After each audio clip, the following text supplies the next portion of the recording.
नमस्कार भाऊ, बहुत बहुत स्वागत है आपका। नमस्कार। नमस्कार।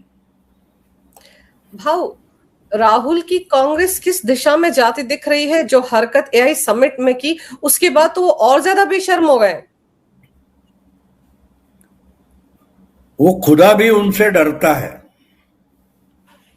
हिंदी में कहावत है ना, खुदा किसे डरता है आपको बताने की जरूरत नहीं है। वो उन्होंने करके दिखाया। मोदी क्या है, खुदा भी हमसे डरता है। वो उन्होंने करके दिखाया। तो अगर समझना है तो वो समझना चाहिए कि ये ऐसा क्यों करते हैं। बात साफ है। देखो, कोई इंसान जब बौखला जाता है, उसको समझ में नहीं आता करे तो क्या करे, तो ये हालत हो जाती है। तो हो रही है उनकी, क्योंकि अब आप पॉलिटिक्स में हो, किसी भी चीज में, आप किसी कॉरपोरेट ऑफिस में हो, आप क्रिकेट खेलते हो, आप फुटबॉल खेलते हो, गिल्ली डंडा खेलते हो, उसके कोई रूल्स होते हैं। हर खेल के, हर स्कूल के अपने रूल्स होते हैं। अगर आप उससे बर्ताव नहीं करोगे तो दुनिया आपको पागल मानने लगती है। तो राहुल ने करके दिखाया है। राहुल ने करके दिखाया है। उनकी पार्टी जो है, उसको पॉलिटिक्स में कोई स्थान नहीं है, डेमोक्रेसी में कोई स्थान नहीं है, और उतर जाए। एक बात और है कि पिछले चुनाव में जो कुछ बीजेपी के अंदरूनी झगड़े थे, उसके कारण इनको इतनी सीटें मिल गई, वरना पिछली दो लोकसभा में कांग्रेस को अपोजिशन लीडरशिप का कोई दर्जा भी नहीं मिला था। ऑफिशियली कोई अपोजिशन लीडर नहीं था। तो संख्या बढ़ गई तो ये अपोजिशन लीडर बन गए। और मुझे याद है, जब ये अपोजिशन लीडर बन गए तब मैंने वीडियो बनाया था और मैंने साफ साफ उसमें बताया था कि बीजेपी के लिए ये अच्छी बात है। अच्छी इसलिए कि जितनी कांग्रेस की संख्या बढ़ेगी तो पार्लियामेंट्री डेमोक्रेसी कितनी खतरे में है, इसका जो प्रैक्टिकल है वो राहुल गांधी करके दिखाएंगे, और वो दिखा रहे। मेरी भविष्यवाणी उन्होंने सच की है। तो इससे ताकत तो बढ़ने वाली नहीं है, लोगों के सामने है जो कुछ हो रहा है। और लोकसभा चुनाव के बाद जो 5-6 चुनाव सामने हो गए, उसमें रिजल्ट सामने आए, लोग समझ रहे। लेकिन एक बात होती है ना, देखो, मैं ये पॉलिटिक्स जो है उसके बारे में जो आकलन मेरा है, मैं जो कंपैरिजन करता हूं, मैं हमेशा बताता हूं कि लोग तालियां बजा रहे हैं, इसके लिए अगर आप खेलोगे तो आपका युवराज सिंह बन जाता है। युवराज का जितना टैलेंट था उतना ही धोनी के पास था। लेकिन लोग तालियां बजा रहे हैं, स्टेडियम में मांग हो रही है, इसलिए धोनी सिक्सर नहीं मारता था और 16 साल की लंबी पारी खेल गया। आज हम देखते हैं कि युवराज सिंह है कहां। तो ये बात समझना जरूरी होती है। जिनको समझना है समझे, वरना नुकसान पक्का है। कांग्रेस की जो हालत है, उनके ही लोग उनको समझा रहे, पार्टी का सत्यानाश हो जाएगा। और क्या है, पार्टी का सत्यानाश हो जाएगा ना। तो एक बात साफ है कि कांग्रेस को पॉलिटिक्स करनी नहीं है। अगर कांग्रेस को रिवाइव होना है तो किसी को तो आगे होना पड़ेगा। इनको धक्के मारकर बाहर करना पड़ेगा, जो खुद को गांधी परिवार बोल। देखो, एक बात होती है, कभी भी कुछ बातें हमारे लिए फायदेमंद होती है, हमारे लिए एसेट होती है, लेकिन एक समय के बाद वो लाइबिलिटी बन जाती है। आज गांधी परिवार कांग्रेस के लिए लाइबिलिटी है, वोट लाएगा नहीं। अगर गांधी परिवार के कारण ही कांग्रेस है और इसी कारण से कांग्रेस को वोट मिलते हैं, ऐसा अगर कोई समझता है तो उनको बंगाल की तरफ देखना पड़ेगा, उनको यूपी की तरफ, बिहार की तरफ देखना पड़ेगा, उनको गुजरात, राजस्थान, छत्तीसगढ़, मध्य प्रदेश, इन जगहों पर देखना पड़ेगा। जहां कुछ कांग्रेस बची है, वहां कांग्रेस का लोकल लीडर है जो कितना वोट ले सकता है, बस उतना ही आ रहे। राहुल गांधी नहीं तो प्रियंका वाड्रा को लेके आए, इससे यूपी में कोई फर्क नहीं पड़ा है, ना महाराष्ट्र में पड़ा है। जो था वो बीजेपी के अंदर के झगड़े थे, उसके कारण इनको लोकसभा में इतना सक्सेस मिला था। और मुझे जहां तक याद है कि लोकसभा के नतीजे आने के बाद हमारे महाराष्ट्र में जो बीजेपी की सीटें बहुत कम हो गई थी, बहुत कम हो गई थी। कांग्रेस के 13 हो गए, एक के जगह 13 आ गए, लेकिन वो इनका इनका क्या बोलते हैं उसको, इनकी कमाई नहीं थी, उनको लगी हुई लॉटरी थी, सामने वाले के गलती से उसका बटुआ गिर गया, आपके हाथ लग गया, तो उसको कमाई नहीं कहते, वो कमाई नहीं करते। हाँ, उसको तो बाजार में तो रुपया चलता है, तो उसका फायदा उठाकर कुछ पैर जमाना जरूरी था। तो ये कौन चीफ मिनिस्टर बनेगा, इस पर झगड़ते बैठ गए और बुरी हालत हो गई।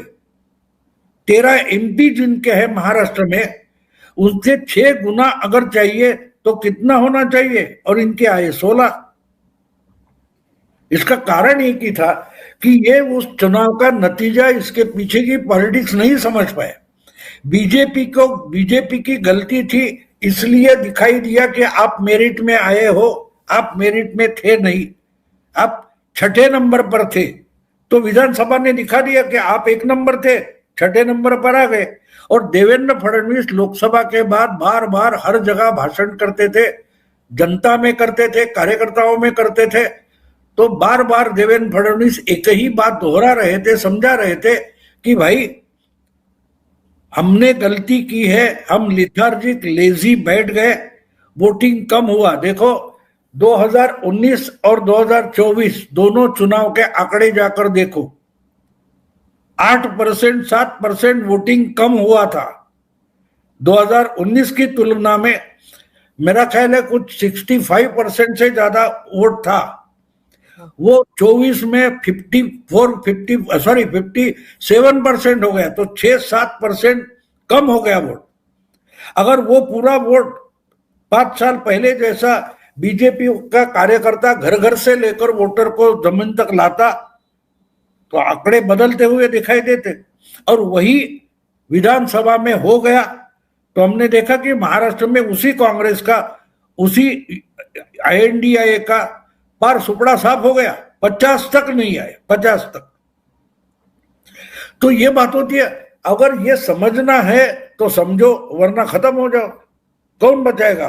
कोई नहीं बचाएगा, क्योंकि मीडिया में आपको पब्लिसिटी मिलती है, उससे वोट नहीं मिलते, मीडिया के आधार पर वोट नहीं मिलते। मैं नेहरू के जमाने की राजनीति भी देख चुका हूं। हमेशा नेहरू हो, कांग्रेस हो, इंदिरा जी हो, इनके खिलाफ मीडिया बहुत कुछ लिखता था, पढ़ा जाता था, बोला जाता था, फिर भी वो जीतते थे, क्योंकि वो एक पॉलिटिकल पार्टी थी, वो पिकनिक पार्टी नहीं थी। आप राहुल गांधी को देखो, आप राहुल गांधी की बॉडी लैंग्वेज को देखो, तो आपको पता चलेगा वो हमेशा पिकनिक मोड में रहते, पिकनिक मूड में भी होते, पिकनिक मोड में भी होते। पार्लियामेंट के अंदर हो, पार्लियामेंट के बाहर हो, किसी रास्ते से जाते हो या किसी रैली में जाते हो, राहुल गांधी की बॉडी लैंग्वेज आप देखो, आपको पता चलेगा ये कोई पिकनिक पर आया हुआ टूरिस्ट है, वो एंजॉय करना चाहता है। और पॉलिटिक्स एंजॉय करने का बिजनेस नहीं है। तो देखिए क्या होता है। लेकिन भाव, ये जो कुछ अभी किया है इन्होंने AI समिट में, उससे पहले नरवणे की किताब को लेकर पूरा का पूरा बजट सत्र जो वॉश आउट कर दिया, ये सारे मुद्दे राहुल को भारी पड़ने वाले ना, क्योंकि वो तो सब्सटैंटिव मोशन तक लेकर आ गए इसके खिलाफ। और 9 मार्च से जो सदन का बजट सत्र का सेकंड पार्ट होगा, उसमें तो उस पर चर्चा होगी ना, तो राहुल तो पूरी तरह से एक्सपोज हो जाएंगे। नहीं, राहुल को क्या भारी पड़ने वाले। देखो, ड्राइवर अकेला नहीं मरता, बस में, गाड़ी में जितने पैसेंजर हो गए सब मरेंगे। अभी अभी आपने देखा होगा कि 3 हफ्ते पहले हमारे महाराष्ट्र में बड़ा एक्सीडेंट हो गया, अजीत दादा का प्लेन क्रैश हो गया। क्या अकेला पायलट मरा? उसमें अजीत दादा थे, उनके और 4-5 साथी थे, वो सब मर गए ना।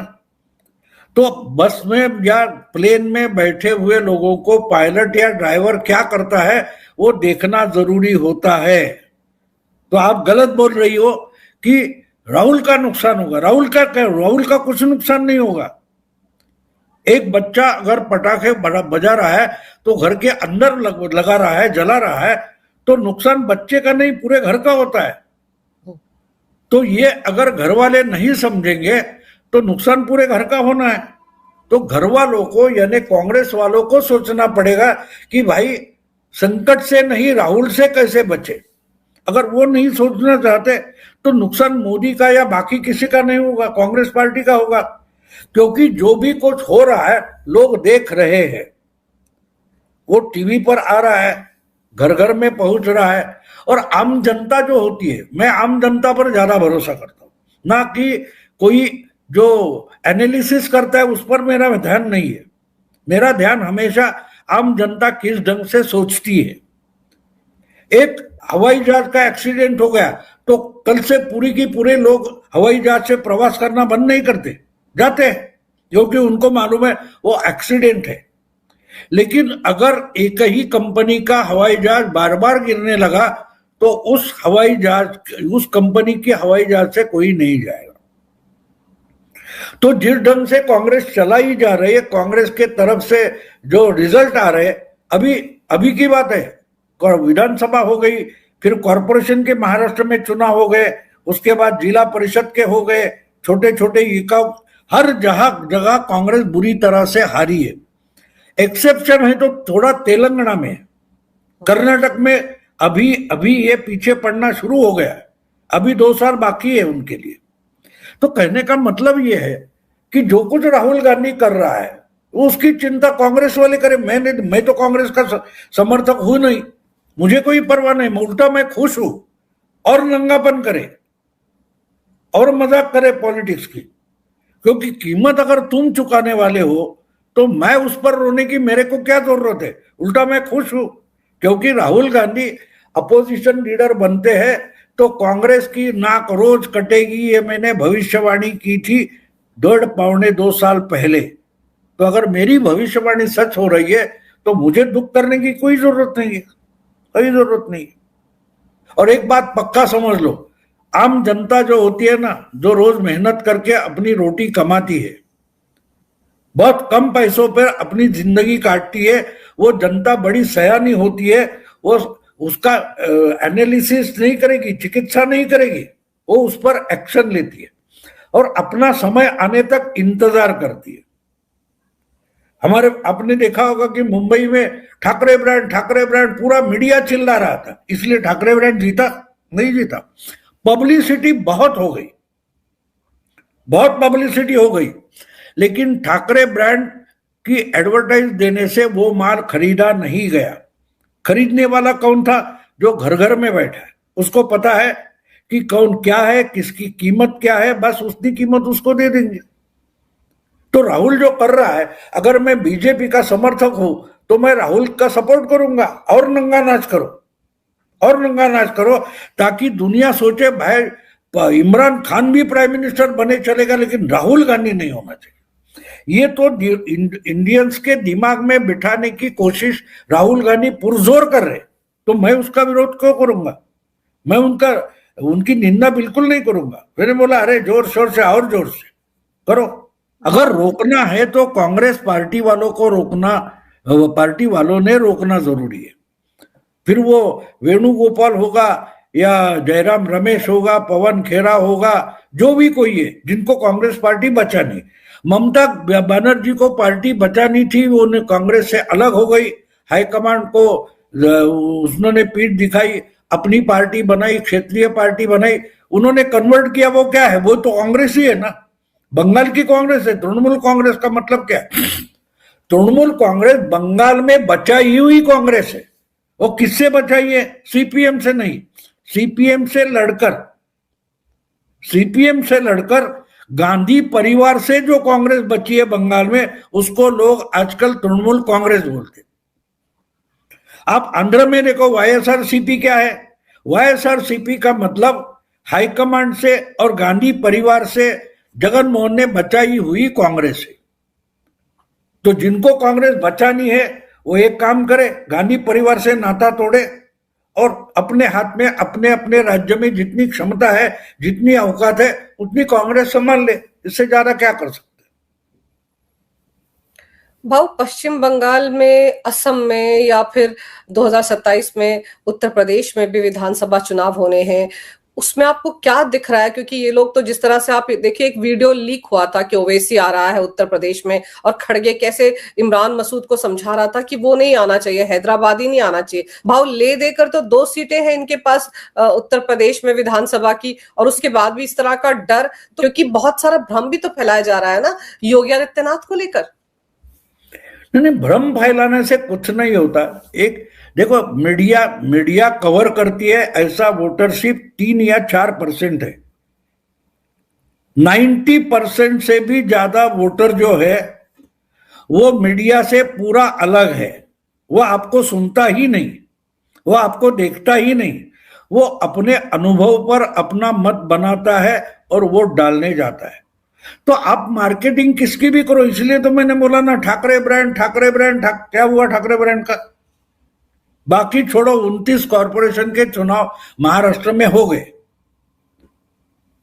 कितने जीत लिए ठाकरे ब्रांड ने, कितने जीत लिए पवार ब्रांड ने? ये महाराष्ट्र के 2 बड़े ब्रांड है। रोज सुबह सुबह संजय राउत बोलते थे ना, और सब मीडिया दिखाती थी मुंबई की, क्या हो गया उस ब्रांड का? बीजेपी तो ब्रांड नहीं था, देवेंद्र तो ब्रांड नहीं था मीडिया का। इसका मतलब साफ है कि अगर मीडिया बोल रहा है कि आदित्यनाथ संकट में है, तो समझो वो ऐश कर रहा है, आराम से चुनकर आने वाला है। क्योंकि एक बात होती, किसी भी एक निष्कर्ष पर हम आते हैं तो कैसे आते हैं कि अगर 1000 बार हवाई जहाज उड़ा और उसके जो टूरिस्ट थे, प्रवासी थे, वो आराम से पैसेंजर अपनी जगह पर पहुंच गए तो सेफ है। 1000 में एक आधा एक्सीडेंट होता है, लेकिन 999 अगर सही पहुंच रहे तो लोग एक की तरफ नहीं देखते। तो आजकल मीडिया पर का लोगों का भरोसा उड़ गया है। उल्टा लोग समझते हैं कि मीडिया बोल रहा है एक्सीडेंट होगा, इसका मतलब बिल्कुल नहीं होगा। तो राहुल गांधी को मीडिया में बहुत सारा स्पेस मिल रहा है, इससे मैं खुश हूं, क्योंकि मैं मोदी समर्थक हूं, मैं तो छुपाता नहीं।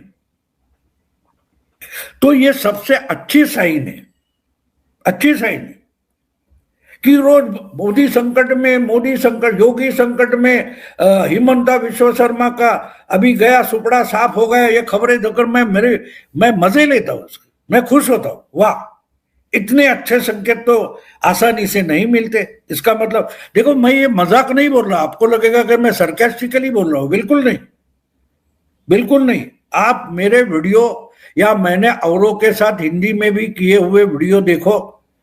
मैंने बिहार के बारे में क्या बोला था, मैंने महाराष्ट्र के, हरियाणा के बारे में क्या बोला था, मैंने दिल्ली के बारे में क्या बोला था, और बाकी का मीडिया क्या बोल रहा था। उस वक्त मैं यही बोल रहा था कि जब मीडिया संकट बोलता है वो बीजेपी के लिए सबसे बड़ा शुभ संकेत होता है, ये मैंने बोला था। अब वोट चोरी, वोट चोरी, कितना पावर पॉइंट प्रोग्राम हो गया, राहुल गांधी ने वोटर लिस्ट के लिए कुछ रैलियां की थी बिहार में, क्या हो गया फिर, क्या हो गया? और मैंने बोला कि इसके कारण 25 सीटें बढ़ेगी। जो मेरी बेसिक आंकड़ा था 175, लास्ट मोमेंट एग्जिट पोल के बाद मैंने बोला 200 क्रॉस करेगा, तो हो गया।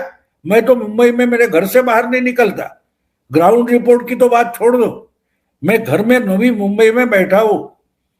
बिहार जाने की बात छोड़ो, मैं मुंबई भी नहीं घूमने गया। तो मेरे आंकड़े क्यों सही निकले? क्योंकि जो मीडिया दिखा रहा है उसके आधार पर मैंने बोला था ना, उसके आधार पर मैंने बोला था। तो ये बोलते हैं ये गलत होता है, इसकी मुझे इतनी गारंटी है कि मैं उनके आधार पर बोलता हूं। ये बोल रहे हैं 100 है, इसका मतलब 2 0 है, 1 गायब है, ये बोलूंगा मैं। तो राहुल गांधी कर रहे हैं तो कांग्रेस के लिए नुकसान कर रहे हैं। मीडिया, देखो मीडिया की बात अलग होती है, उनको पैसे मिलते होंगे, वो उसकी चमचेगिरी करेंगे तो करने दो।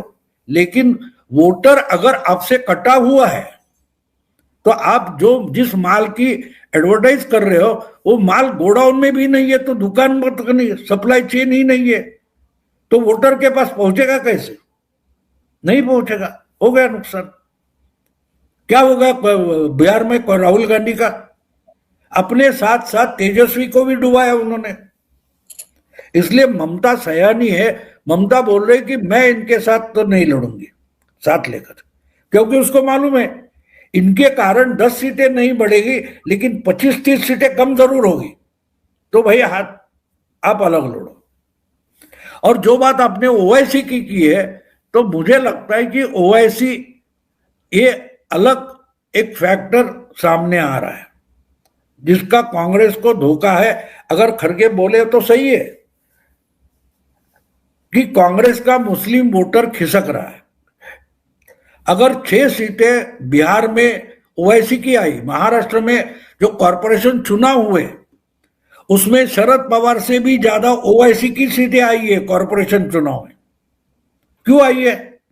तो वो जो खुद को सेक्युलर सेक्युलर मानकर एंटी हिंदू और मुस्लिम तुष्टीकरण का नीति कर रहे हैं, उनसे मुस्लिम वोटर छिटक रहा है, निकल रहा है, ओवैसी की तरफ जा रहे, जाने दो। बीजेपी का वोट तो ओवैसी नहीं ले रहा है, मैं क्यों रहूंगा? मैं अगर बीजेपी समर्थक हूं तो ओवैसी का मुझे कोई डर नहीं, उल्टा मैं खुश हूं। तो एक बात समझना जरूरी होती है कि पॉलिटिक्स और चुनाव का जो गणित होता है वो पहले समझ लो। तो इसका नुकसान होगा, उसका नुकसान होगा। अरे एक्साइटमेंट पत्रकारों में है, इसका मतलब जनता में नहीं है ना। हम हमारे जगह बैठे और पूरा हिंदुस्तान सुन रहा है। अरे कौन सा हिंदुस्तान सुन रहा है? मैं हिंदुस्तान नहीं हूं, मैं बहुत और से करूं। शायद मेरे फैमिली में बैठे 3-4 लोग और है वो सुन रहे, बाकी का हिंदुस्तान पता तक नहीं है उसको कि बहुत और से कर कौन है। लेकिन मैं बोलूंगा पूरा हिंदुस्तान सुन रहा है, पूरा हिंदुस्तान पूछ रहा है कौन सा हिंदुस्तान भाई। तो अगर ऐसे भूल भुलैया से कांग्रेस और विपक्ष उसमें फंस रहा है तो बीजेपी उसके लिए क्यों रोएगी? बीजेपी क्यों मालूम है कि घर घर जाकर हम जब कार्यकर्ता वोटर को बाहर निकालेंगे तब ही जीत पाएंगे। इसलिए लोकसभा के बाद विधानसभा में वोटिंग परसेंटेज देवेंद्र फडणवीस बोल रहे थे कि हम अगर 3-4% वोटिंग बढ़ाते हैं तो यही नतीजे उल्टे हो जाएंगे। उल्टे हो गए। ये मीडिया ने बताया था, किसी ने नहीं बताया था। महाराष्ट्र में जो हुआ वो किसी भी मीडिया ने, हिंदी हो, इंग्लिश हो, मराठी हो, दिल्ली का हो, मुंबई का हो, किसी ने नहीं बताया था। बता कौन रहा था? देवेंद्र फडणवीस। वो समझकर मैंने वीडियो बनाए और मैं सही हुआ, देवेंद्र सही हुआ।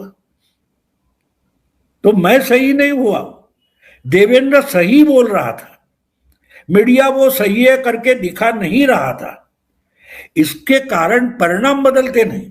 आयन रैंड नाम की जो बड़ी नामचीन अंग्रेजी लेखिका है, उसका एक कोट है बहुत बढ़िया। आप सच्चाई ठुकरा सकते हो, नकार सकते हो, लेकिन उसके दुष्परिणामों से छुटकारा नहीं है। तो ये कांग्रेस की तरफ आ रहा है, देखे ना देखे उनकी बात है, मैं क्या करूं उसमें। भाव एसआईआर का मुद्दा जिसको लेकर अखिलेश बहुत कूद रहे हैं कि किसी के कहने पर नाम हटा दिए, हमारे वोटरों के नाम हटाए गए, ये मुद्दा क्या सच में मुद्दा है या ये भी हवाबाजी है सिर्फ और सिर्फ? संस्थाएं जो है, चाहे वो चुनाव आयोग की हो, इनको बदनाम करने की एक साजिश है या डर है इनको कि चुनाव इनके हाथ से निकल गया है 2027 का समाजवादी पार्टी के? नहीं देखो, आजकल एक बात हो गई मीडिया में, ये तो जो बात आप बोल रही है आपने जाकर सुनी है नहीं, मीडिया ने आपको बताई है, मीडिया में आई है, कैमरा में कैच हो गई, आपको दिखाई, आप वो सच्चाई है ही नहीं। वो सच्चाई है ही नहीं ना। मन में आए कोई भी, देखो पृथ्वीराज चौहान जैसा हमारा चीफ मिनिस्टर था, बहुत होशियार है, पढ़ा लिखा हुआ है, लेकिन आजकल वो भी पब्लिसिटी चाहिए इसलिए पागलों जैसी बात करता है। एफस्टीन फाइल आएगी, उसका ये होगा, फिर मराठी प्राइम मिनिस्टर होगा, यहां तक। अरे कहां से लाएगा भाई? मराठी प्राइम मिनिस्टर कैसे? एफस्टीन फाइल और मराठी प्राइम मिनिस्टर, क्या आपसी रिश्ता है? पागल जैसी बात है। लेकिन एक बुद्धिमान भी ऐसी बात कर रहा है, इसका मतलब साफ है कि उसको पब्लिसिटी चाहिए। अगर मैं ढंग की बात, दिमाग की बात करूंगा तो मुझे पब्लिसिटी नहीं मिलेगी। तो बेचारा अखिलेश भी पागल जैसी बात करेगा बचकाने, क्योंकि वरना मीडिया उसको दिखाएगा नहीं, क्या करेगा बेचारा? आपको अगर पब्लिसिटी चाहिए तो आज के मीडिया में आपको पागल जैसी बात करनी पड़ती है। तो ये सारे पॉलिटिकल पार्टी के लीडर है, मैं मानता हूं कि मीडिया के शिकार बन गए। उनको लगता है कि मीडिया में आ गया, दुनिया भर पहुंच गया, लोगों को पता तक नहीं है। और ये नई बात नहीं है। मुझे याद आता है जब 96-97 की बात है, अन्ना हजारे अनशन पर बैठे थे और मेरा एक यंग साथी है, वो नया नया पत्रकार बना था, वो मैंने एडिटोरियल लिखकर अन्ना हजारे की पर हजामत की थी, तो वो विचलित हो गया। मुझे बोला आप अन्ना हजारे, मैंने बोला कौन अन्ना हजारे, कौन जानता है इसको? बोला अरे इतना उस पर पब्लिश हो रहा है, मतलब पेपर पढ़ने वाले कितने, पढ़ने वाले कितने? अभी इतनी भी। और 8 दिन बाद अचानक वो आ गए, सॉरी आप बोल रहे थे सही। मैंने बोला क्या हुआ? तो उसकी माँ भी पढ़ी लिखी नहीं थी, वो एक दिन कुछ हो गया तो वो अपने बेटे को पूछ रही है अन्ना हजारे कौन है, तो उसको घर में उसका रिजल्ट मिल गया जो मैं बोला था। मैंने बोला पेपर में होता है इसके लिए दुनिया वो मानती है, ऐसी बिल्कुल बात नहीं है। अभी की बात देखो, पिछले 2-3 साल की, तुमको लगा होगा कि अरे अगले चुनाव में शायद जरांगे पाटिल महाराष्ट्र का चीफ मिनिस्टर बन जाएगा। कितना नाम उसका किया था मीडिया ने। मराठी मीडिया में आधे से ज्यादा स्पेस जरांगे पाटिल का था। आज कहां है वो? किसी को उसका नाम तक नहीं याद आ रहा है। मतलब साफ है कि मीडिया जो दिखाता है, आजकल मीडिया भी हवाबाजी करने लगा है। एंटरटेनमेंट और न्यूज, इसमें कोई फर्क बचा ही नहीं है। बस कुछ चटपटा डालो या उसको दिखा दो, चलो हो गया। तो जिसको राजनीति में, चुनाव में काम करना है, उसको एक पहली बात करनी पड़ेगी कि खुद को मीडिया से दूर रखो। अगर कांग्रेस को सरवाइव करना है तो कांग्रेस को मीडिया वाला दिखा तो फुटपाथ बदलो, अपना चेहरा भी उसको मत दिखाओ। और कैमरा ऑन है तो कैमरे रुमाल वगैरह डाल दो अपने फेस पर।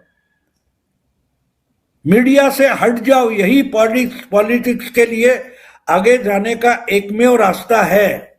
इस देश की मूवमेंट, आंदोलन थे, वो आंदोलन मीडिया ने खत्म कर दिए।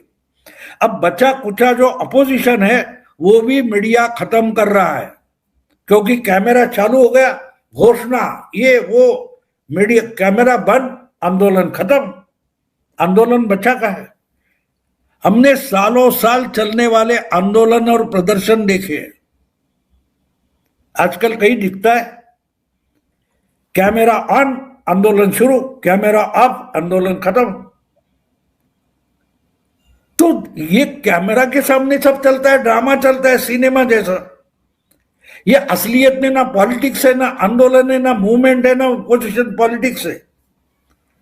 तो इनको वोटर जानता तक नहीं है ना।